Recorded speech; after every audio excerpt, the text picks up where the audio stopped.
8th standard சயின்ஸில் unit 19 பார்க்குறோம். விலங்குகளின் இயக்கம். ஓகேவா? தன்னிச்சையற்ற அப்படின்னா என்னென்னா தன் ப்ளஸ் இச்சை, அதாவது தன் இச்சைக்கு ஏற்ற மாதிரி செயல்படக்கூடியது தன்னிச்சையானது. தன் இச்சைக்கு நம்ம இச்சைக்கு உட்படாது, அது அதுவாக தான் நடந்துக்கும். ஸோ நடப்பது தன்னிச்சையானது, மூச்சு விடுவது தன்னிச்சையற்ற செயல்.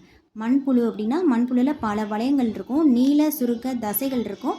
அடியில் சீட்டா அப்படின்னு நீட்சிகள் தரையை பற்றுறதுக்கு உதவும். மண்ணில் தான் சீட்டா என்ன பண்ணும், ஃபாஸ்ட்டாக போகிறதுக்கு மண்ணிலே புழுதி பறக்கும். ஸோ மண்புழு அப்படின்னாலே சீட்டா அப்படின்னு ஞாபகம் வந்துடணும். அடுத்து கரப்பாம்பூச்சியில் 3 ஜோடி இணைந்த கால்கள் இருக்கும். அதில் கைட்டின்னு ஒரு ஒளி பாதுகாப்பு பொருளால் மூடி இருக்கும். உடலில் சீரான வளர்ச்சிக்கு கைட்டின் ஒரு குறிப்பிட்ட காலவெளியில் உறிஞ்சி விழும் அப்படின்றாங்க. அடுத்து பறவையோட எலும்பு எடை ரொம்ப குறைவு, உள்ளீடற்று இருக்கும், காற்று இடைவெளி கொண்டு இருக்கும். பின்னங்கால் நகங்களாக நடக்க அமர ஹெல்ப் பண்ணும். பறவை பறக்கிறது எப்படி இருக்கும்னா மிதந்து ஊறுதல் மாதிரி இருக்கும், ஒரு ஸ்டெடி பொசிஷனில் போகிறப்போ. இது கீழ் நோக்கிய அசைவு அப்படின்னா ரெக்கை மேலே கீழே ஆட்டி போகலை, அது தீவிரமாக பறத்தல் அப்படின்றாங்க. பாம்புலேயும் முதுகெலும்பு இருக்குது. அடுத்தடுத்த முதுகெலும்பு, விலா எலும்பு, அப்புறம் தோல், உடல் தடை, இதெல்லாம் சேர்ந்து தான் அதை முன்னோக்கி இயக்குது அப்படின்னு சொல்கிறாங்க. சறுக்கு இயக்கம், அதோட இயக்கம் சறுக்கு இயக்கம். அதுக்கு கால் இல்லை, அதனால் நகர தசை செதிலை பயன்படுத்தி சறுக்கு இயக்கத்தில் தான் இப்படி சறுக்கிக்கிட்டே போகும். சரி, அடுத்து மீனில் 2 இணை துடுப்பு இருக்கும், 2 இணையற்ற துடுப்பு இருக்கும். அது போக காடல்னு கடைசியாக ஒரு வால் துடுப்பும் இருக்கும். ஸோ இந்த வால் துடுப்பு தான் திசை மாற்ற ஹெல்ப் பண்ணுறது. வாலில் உள்ள தசை செதில்கள், உடலில் உள்ள தசை, உடல் வாலில் இருக்க தசை அப்புறம் செதில்கள் தான் சமநிலையை பேண உதவுகிறது. எதுக்கு இந்த செதிலாக இருக்குது இந்த மீனில் அப்படின்னு பார்த்தா, ஏன் இருக்குது, அதுக்கோட சமநிலையை மெயின்டைன் பண்ணுறதுக்கு அது தேவை. அடுத்து மனிதனில் 2 அதுக்கு மேற்பட்ட எலும்புகள் மீட் பண்ணுற இடத்துல தான், அந்த இடம் தான் இயக்கம் நடைபெறும். சிறுத்தை மணிக்கு 76 கிலோமீட்டர் வேகத்தில் ஓடும். சிறுத்தை இப்படி குனிஞ்சு தானே ஓடும். ஸோ 7 76 கிலோமீட்டர் வேகத்தில் ஓடும். நீர் யானை மனிதனோட வேகமாக ஓடும். 6 கால்கள் நடக்கும் விலங்குகளில் கரப்பாம்பூச்சி தான் ரொம்ப ஃபாஸ்ட்டாக இருக்கும். 1 மீட்டரை 1 வினாடியில், அதாவது 1 மீட்டர் பெர் செகண்ட் அந்த வேகத்தில் போகுது. டால்ஃபின் ஃபாஸ்டஸ்ட் இருக்கிறதுலே 1 மணி நேரத்தில் 35 மைல் வரை கூட நீந்திரும் அப்படின்னு சொல்கிறாங்க. அமீபாய்டு இயக்கம், அமீபாய்டு கோழிக்கால்கள் உடையது. ஸோ புரோட்டோபிளாசம் நகரும்போது இவையும் சேர்ந்து இயக்கத்தை ஏற்படுத்தும். சரியா? இது நம்ம ஆல்ரெடி பார்த்தோம். அம்மன் கோயிலுக்கு போயிட்டு காலில் தீயில் இறங்காமல் போலிக்கால் வச்சு இறங்கிட்டு அடுத்து போய் பரோட்டா வேறு சாப்பிட்றாங்க அப்படின்ட்டு. அடுத்து சிலியரி இயக்கம் அப்படின்னா ரோமமோட நீட்சி. சரியா? சிலியா இணை உறுப்புகள். சிலியரி இயக்கம் அப்படின்னா ரோமங்களின் நீட்சி அப்படி சிலிர்த்து போகணும். So cilia. அடுத்து இணை உறுப்புகள் நிணநீர் மண்டல செல்களில் தான் இது ரோமம் நீட்சி இதெல்லாம் இருக்கும். அடுத்து தசைகளின் இயக்கம். எலும்பு தசை மண்டலத்தோ கொண்டு தான் நடைபெறுகிறது. எலும்போடு சேர்ந்து தான் இருக்க தசை தான் இயங்கும். ஸோ மேம்பட்ட முதுகெலும்புகளில் தான் இந்த தசைகளின் இயக்கம் காணப்படுது. மூட்டுகள் நிலையான அசையாத மூட்டுகள். அது எந்த மூட்டுகள்னா மண்டை ஒட்டின் எலும்பு மூடு. சற்று நகரக்கூடியது ஒரு விலா எலும்பு, மார்பக எலும்பு, அதாவது விலா எலும்பும் மார்பக எலும்பும் ஜாயின் பண்ணுற இடையில இருக்கிறது. அதுக்கப்புறம் முதுகெலும்புக்கு இடையில் இருக்க கேப்பு, இதெல்லாம் இந்த மூட்டு தான் நகரக்கூடிய மூட்டுகள். சரியா? தசை நார்கள் இணைப்பு திசுகளையும் கடினமான குறுகிய பட்டை எலும்புடன் இணைத்து மூட்டை அந்த எலும்பையும் அந்த மூட்டையும் தசை நார்கள் தான் இறுக்கி பிணைக்குது. டென்டான்கள் அப்படின்றது மீள் திசுவால் ஆனது. டென்டான் மீள் திசுவால் ஆனது. சரியா? நகரக்கூடிய மூட்டுகள் என்னென்ன அப்படின்னா பந்துக்கிண்ண மூட்டு, கீழ் மூட்டு, முளையச்சு, சுழலச்சு, முண்டையன மூட்டு, வழுக்கு மூட்டு, சேன மூட்டு, இதெல்லாம் நகரக்கூடியது. அடுத்து சினோவியல் மூட்டு அப்படின்னா 2 எலும்புக்கு இடையில் குருத்தெலும்பு திரவம் நேர்மை குழிகளியுடைய மூட்டு சினோவியல் மூட்டு. சினோவியல் திரவம் தான். சினோவியல் மூட்டுனாலே சினோவியல் திரவம். ஸோ இந்த குழிகளில் 2 எலும்புக்கு இடையில் குருத்தெலும்பு திரவம் இருக்கும். அந்த நிறைஞ்ச குழிகளியுடைய மூட்டு தான் சினோவியல் மூட்டு. டை ஆர்த்தரோசிஸ் மூட்டு, அந்த திரவம் கம்மியாட்டு தான் ஆர்த்தோ டாக்டர்கிட்டலாம் போவோம். ஸோ அது நெகிழ்வான மூட்டு அப்படின்றாங்க. 4 முக்கிய அம்சம் இது என்னென்ன அப்படின்னு சொல்லிட்டு டேபிளில் கொடுத்துருப்பாங்க. என்னென்னா நகரக்கூடிய மூட்டுக்கள். ஸோ அது பார்த்த மூட்டுக்கள் இப்போ பார்த்தோம்ல அது எல்லாமே. ஸோ பந்துக்கிண்ண மூட்டு அப்படின்னாலே இந்த தோல், இடுப்பு. ஓகேவா? இது 3 திசைகளில் நடைபெறும். பந்துனாலே 3 டிஜிட் இருக்கா? ஸோ 3 திசைகளில் நடைபெறும். அடுத்து கீழ் மூட்டு அப்படின்னா முழங்கை, முழங்கால் மூட்டு. உருளை எலும்பு, புடைப்பு, குழிப்பகுதியில் இருக்கும். ஒரு திசையில் மட்டுமே வளைக்க முடியும். இப்போ கால் எலும்பு வச்சுக்கோங்களேன். கால் எலும்பு நீட்ட முடியும், மடக்க முடியும், அவ்வளோதான். ஸோ ஒரு டைரக்ஷன் தான். அடுத்து முளையச்சு மூட்டு இல்லாட்டி சுழலச்சு மூட்டு அப்படின்னா ஒரு திசையில் மட்டுமே நீளமான அச்சை மட்டும் வச்சு சுழலும் அப்படின்றாங்க. அடுத்து முண்டனையா மூட்டு அப்படின்னா மணிக்கட்டு. இது 3 சொல்லினாவா. அடுத்து வந்து மணிக்கட்டு. மணிக்கட்டு வந்து பந்துக்கின மூட்டு தட்டையாக இருக்கும். பந்துக்கின மூட்டு மாதிரி தான், பட் தட்டையாக இருக்கும். 2 திசைகளில் இயக்கம். 2வது பெரிய இயக்கமும் இதுதான். சரியா, மணிக்கட்டு மணி இது மட்டும் வச்சுக்கணும்னா 2வது பெரிய இயக்கமும் இதுதான். 2 திசைகளில் மட்டும்தான் இயக்க முடியும். மணிக்கட்டு மணி, மணிக்கட்டுனாலே மணி தான் ஞாபகம் வச்சுக்கணும். 2 2 ஓகேவா. அடுத்து வழுக்கு மூட்டு அப்படின்னா ஒரு முக்கோணத்தில் ஞாபகம் வச்சுக்கணும். 3 கோணங்களில் அசைவு. வழுக்கு மூட்டுன்னா ஒரு முக்கோணத்தில் வந்து எதை எண்ணெய் ஊற்றி வச்சுருந்தா வலிக்கு விழுந்துடும். ஸோ அது வந்து 3 கோணங்களில் வந்து நகரும்.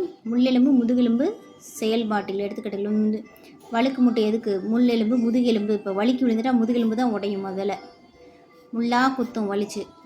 இதை ஞாபகம் வச்சுக்கணும். தட்டையான ஒத்த அளவு மேற்பரப்பு.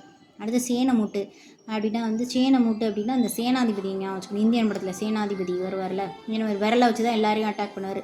தோள்பட்டை, அப்புறம் காது கேட்க விடாமல் பண்ணிடுவார். அடுத்து வந்து இது நெகிழ்வு நீட்டிப்பு கடத்தல் சேர்க்கை. அதில் வந்து கடத்திட்டு போவாங்க அவர் கடத்திட்டு போய் கட்டி வச்சுருவாங்க. நெகிழ்வு நீட்டிப்பு கடத்தல் சேர்க்கை அந்த இயக்கம். மூட்டு அலர்ஜினா குருத்தெலும்பின் உராய்வின் காரணமாகவும் மூட்டு சினோவியல் திரவம் இல்லாததாலும் மூட்டில் கடுமையான வலி ஏற்படும். இது கீழ்வாதம், மூட்டு வீக்கம், ஆர்த்ரைசிஸ். அப்புறம் வந்து மூட்டில் வந்து யூரிக் அமில படிகம் இருந்தாலுமே மூட்டு வீக்கம் ஏற்படும். சினோவியல் மூட்டுகளின் பண்புகள் என்னென்னா தசை நார் இருக்கும், சினோவியல் திரவம் இருக்கும், குருத்தெலும்பு இருக்கும், மூட்டு கேப்சூல் இருக்கும். ஸோ தசை நார் என்னது? வலுவான நார் திசுப்பு. எலும்புடன் எலும்பை இணைக்கிறதுக்கு வந்து தசை நார். அடுத்து சினோவியல் திரவம்னா மூட்டுகளில் உள்ள ஒரு வெள்ளைக்கரு முட்டை வெள்ளைக்கரு மாதிரி இருக்கும். குருத்தெலும்புக்கு உராய்வு ஏற்படாமல் தடுக்கும். குருத்தெலும்பு மூட்டு அப்படின்னா அதுவும் என்ன பண்ணும்? அதிர்ச்சியை உருந்த உராய்வு திருக்க. அதிர்ச்சி குருத்தெலும்பு கண்ணாடி மாதிரி இருக்கும். ஸோ கண்ணாடியை வச்சு யாராவது குத்த வந்தாங்கன்னா அதிர்ச்சி ஆயிடுவாங்க. அதிர்ச்சி ஆகாதீங்க அப்படின்னு சொல்லிட்டு உராய்வை குறைக்க. மூட்டு கேப்சியூல். ஸோ இது வந்து கேப்சியூல். மூட்டை வலுப்படுத்த சினோவியல் திரவத்தை சுரக்கிறதே இதுதான். மழை வந்துச்சுன்னா கேப் வழியாக தான் நம்ம தலைக்கு வரும். ஸோ வந்து இந்த திரவத்தை சுரக்கிறதே இதுதான். இது வந்து கேப்சூலில் 2 அடுக்கு கொண்ட ஒரு கடின நார் திசு.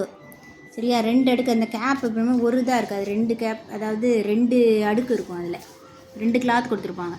அடுத்து எலும்பு மண்டலம் அப்படின்னா எலும்பு கூடு 2 வகைப்படும். புறச்சட்டகம் அகச்சட்டகம். புறச்சட்டம்னா வெளியில் இருக்குது எக்ஸோஸு.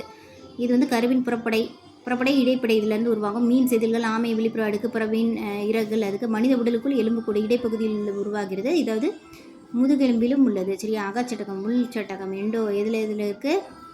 உடம்புக்குள்ளே இருக்க எலும்பு கூடு, அதுக்கப்புறம் முதுகெலும்பு எல்லாமே உள்ளே தானே இருக்குது ஸ்கின்னுக்குள்ளே. அடுத்து எலும்பு கூட்டின் செயல்பாடுகள் என்ன? உடலுக்கு அமைப்பு, வடிவம், உள்ளிருப்பை தாங்கி நிற்கிறது, கால்சியம் பாஸ்பரஸ் எலும்புக்குள் சேமித்து வைக்க, எலும்பு மஜ்ஜையில் தான் ரெட் பிளட் செல்ஸ் உருவாகுது. எலும்பு வந்து தசைகளின் செயல்பாட்டிற்கு வந்து நெம்புகோல் மாதிரி தசைகளே எலும்பு தான் இயக்குது. ஸோ டென்டான் அப்படின்னா வந்து எலும்பையும் தசையும் இணைக்கிறது டென்டான். லிகமெண்ட் அப்படின்னா ஞாபகம் வச்சுக்கணும். எலும்புடன் எலும்பு சேர்கிறதுக்கு லிகமெண்ட். டெண்டானா எலும்புடன் தசை சேர்றதுக்கு உதவுது. பீமர் எலும்பு அப்படின்னா தொடை எலும்பு. மனித உடலுக்கு மிக நீளமான வலிமையான எலும்புனா இதுதான் நடுச்செவி. நடுச்செவியில் இருக்க ஸ்டேபஸ்ன்றது மிகச்சிறிய லேசான ஸ்டேப்லஸ்ன்னு கூட ஞாபகம் வச்சுக்கோங்க, ஸ்டேபிள் இல்லாமல். ஸோ வந்து அது மிகச்சிறிய லேசான எலும்பு நடுச்செவி எலும்பு. நீண்ட எலும்பு கைக்கால் எலும்பு. குறுகிய எலும்பு வந்து மணிக்கட்டி. அப்புறம் முதுகெலும்பு குறுகி நிற்கிறான், முதுகெலும்பு குறுகி நிற்கிறான் அப்படின்னு சொல்லுவாங்க. அடுத்து மணிக்கட்டு தான் குறுகி போயிடும். அடுத்து தட்டையான எலும்பு அப்படின்னா வந்து தட்டுறது. அப்படி மண்டையில் ஒரு தட்டு, தோலில் ஒரு தட்டு, இடுப்பில் ஒரு தட்டு, விளாடுவியான்னு தட்டிடுவாங்க அடி அப்படின்னா வச்சுக்கோங்க. அடுத்து ஒழுங்கற்ற எலும்புனா முதுகெலும்பு, கீழ்த்தடை கீழே, தாழ்வு, திரும்ப அடி, இது எல்லாமே கீழே தாழ்வு அடியில் இருக்கவங்களெல்லாம் என்ன சொல்லுவாங்க? ஒழுங்கற்றதுன்னு சொல்லிடுவாங்க. அடுத்து எலும்பு கூட்டின் பாகங்கள் என்ன? அச்சு எலும்பு கூடு. அச்சுன்னா அந்த மைய அச்சு சென்ட்ரு. மேலே என்ன இருக்கும்? மண்டையோடு இருக்கும். அதுக்கு கீழே நம்ம முகம் இருக்கும். அடுத்து மார்பெலும்பு இருக்கும், பின்னாடி முதுகெலும்பு இருக்கும். ஸோ இதெல்லாம் தான். அடுத்து மண்டையோடுனா சிறிய எலும்புகளாலான அமைப்பு. மண்டையோடு வந்து இப்படி 2ஆக இருக்குமா? மூளையை பார்த்தோம்னா இப்படி 2ஆக இருக்குமா? ஸோ 1 2 22 எலும்புகள். சரியா. அடுத்து வந்து கிரேனியம். உனக்கு கிரேன் இருக்கா இல்லையா அப்படின்னு பிரெயினை வந்து சொல்லுவாங்க. அதுவும் ஸோ இப்படி இருக்கும். இது வந்து 8ன்னு வச்சுக்கணும். இது 22ன்ற மாதிரி வச்சுக்கணும். இதுக்கு 8 ஸோ உருவாகிறது. மேலும் முக எலும்பு வந்து 14 வயசுலேயே வந்து முக அமைப்பு வந்து வந்துருவாங்க முகத்தை. அடுத்து அசையும் மூட்டு வந்து ஒரே முகத்தில் இருக்க அசையும் மூட்டு ஒன்று எதுனா கீழ்த்தாடை தான். அடுத்து முதுகுப்புற மேல் மண்டையோட்டை மேலும் கீழும் நகர்த்தலாம். முதுகுப்புற மேல் மண்டையோட்டை வந்து மேலும் கீழும் நகர்த்தலான்றாங்க. அடுத்து முள்ளெலும்பு தொடர். உடலின் பின்புறம் முள்ளெலும்பு தொடர் முதுகுத்தண்டு இல்லாட்டி முதுகெலும்பு எனப்படும். உடலின் மேல் பகுதியை வந்து தாங்குது. முதுகெலும்பு தொடர் தான் உடம்பின் மேல் பகுதியை தாங்குது. அடுத்து கழுத்தெலும்பு 7 கழுத்தெலும்பு. கழுத்துனா வந்து கழுத்தை உடச்சிட்டா அந்த மாதிரி 7 மாதிரி வந்துடும். ஸோ 7 கழுத்தெலும்பு, 12 மார்பெலும்பு, 5 இடுப்பெலும்பு. 5th மந்த்தே இடுப்புலாம் வலிக்குது அப்படிம்பாங்க குழந்தைக்கு பிறக்க. அடுத்து திருகெலும்பு. இப்படி திருகுனாலும் அது இப்படி தான் வரும், இப்படி திருகுனாலும் எஸ் மாதிரி வருதா. ஸோ 5 திருகெலும்பு. 3 பேர் சேர்ந்தாலே வால் தான். வால் எலும்பு எல்லாம் சேர்ந்தது. அடுத்து ஒரு குழாய் வழியாக வந்து முதுகுத்தண்டுக்கு செல்கிறது. முள்ளெலும்பு வழுக்கு மூட்டுகளால் இணைக்கப்படுகிறது. முள்ளெலும்பு வழுக்கு மூட்டுகளால் இணைக்கப்படுகிறது. முள் இருக்குன்ட்டு பார்த்துட்டே வந்தால் வழுக்கி விழுந்துடுறாங்க, முள்ளிலேயே விழுந்துட்டாங்க வழுக்கி. அடுத்து தண்டுவடத்தை பாதுகாக்கிறது, இது நமக்கு தெரியும். அடுத்து தலைப்பகுதியை வந்து தாங்குது, முதுகெலும்பு வந்து தலைப்பகுதியை தாங்குது. விலா எலும்போட இணைப்பாக இருக்குது. விலா எலும்புனா வந்து இந்த மார்பு எலும்போட சேர்ந்து மார்பு இடுப்பு வளையம் இணையும் இடம். மனித எலும்பு கூட்டிற்கு அசைவை உருவாக்குது. நடக்க, நிமிர்ந்து நிற்க, முதுகெலும்பு தாங்க நிமிர்ந்தே நிற்க முடியும். அடுத்து மார்பெலும்பு இல்லாட்டி விலா எலும்பு. மார்பு பகுதியில் தான் விலா எலும்பும் இருக்குது. இது 12 ஜோடி ஆல்ரெடி பார்த்தோம். கூம்பு வடிவம் முதுகெலும்பியோட இணைஞ்சு தான் இருக்குது. முன்புறம் வந்து 10 ஜோடி மார்பு எலும்பு இருக்குது. 2 ஜோடி தனித்து இருக்குது. அதனால அது மிதந்துக்கிட்டு இருக்குன்றாங்க, மிதக்கும் விலா எலும்புன்றாங்க. லங்ஸு, ஹார்ட்டு, கல்லீரல் எல்லாத்தையும் பாதுகாக்குது. மனிதனுக்கும் ஒட்டகச்சிவிங்கும் கழுத்தில் ஒரே கவுண்டில் தான் எலும்பு இருக்குது. பட் ஒட்டகச்சிவிங்கி முதுகெலும்பு வந்து நீளமாக இருக்கும். இணையுறுப்பு எலும்பு கூடு. இணையுறுப்பில் உள்ள எலும்பு அச்சு எலும்பு கூட்டுடன் ஜாயின் பண்ணுறது. இணையுறுப்பு எலும்பு கூடுனா இணையுறுப்பு எலும்பு கூட அச்சு எலும்பு கூட்டுடன் மெயினான இதோட ஜாயின் பண்ணுறது தான் வந்து இணையுறுப்பு. எல்லா உறுப்பையும் அந்த மெயினோட அச்சோட ஜாயின் பண்ணுறது. மெயின் அச்சு சென்டரில் வருது, அதோட எல்லாத்தையும் ஜாயின் பண்ணுறது தான் இதோட வேலை. கை மணிக்கிட்டு மேற்கை, கை, இடுப்பு, கால், பாதம் வரைக்கும் எல்லாத்தையும் ஜாயின் பண்ணி விடுது. அடுத்து தோள்பட்டை எலும்பு இல்லாட்டி பெக்ரோனால். தோள்பட்டை எலும்பு இல்லாட்டி பெக்ரோனால்.